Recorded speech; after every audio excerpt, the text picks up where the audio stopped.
எங்கள் அப்பா பேரை காப்பாற்றணும்னா நாங்கள் 2 பேருமே வந்து முன்னேறணும். ஸோ அதனால அவங்களே படிக்க வைக்கணும்.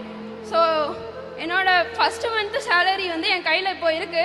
அது வந்து நான் எங்கள் அப்பா கையில் கொடுக்கணும் இந்த மேடையில் அப்படின்னு ஆசைப்பட்றேன். எல்லாத்துக்குமே என் அப்பா தான் ரீசன்.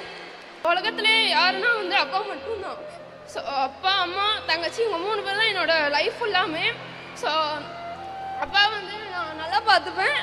ஒரு பையனா ஒரு பொண்ணா எல்லாமே இருந்து அப்பா வந்து அப்பா வந்து அம்மா அம்மான்னு தான் சொல்லுவாங்க என்னைய தங்கச்சியும். ஸோ வந்து இன்னொரு அம்மாவா எங்கள் அப்பா வந்து நான் ரொம்ப நல்லாவே பார்த்துப்பேன். ஸோ அப்பா வந்து எதுக்குமே கவலைப்படக்கூடாது. ஸோ அப்பா என்னோட மாதம் சம்பளம்.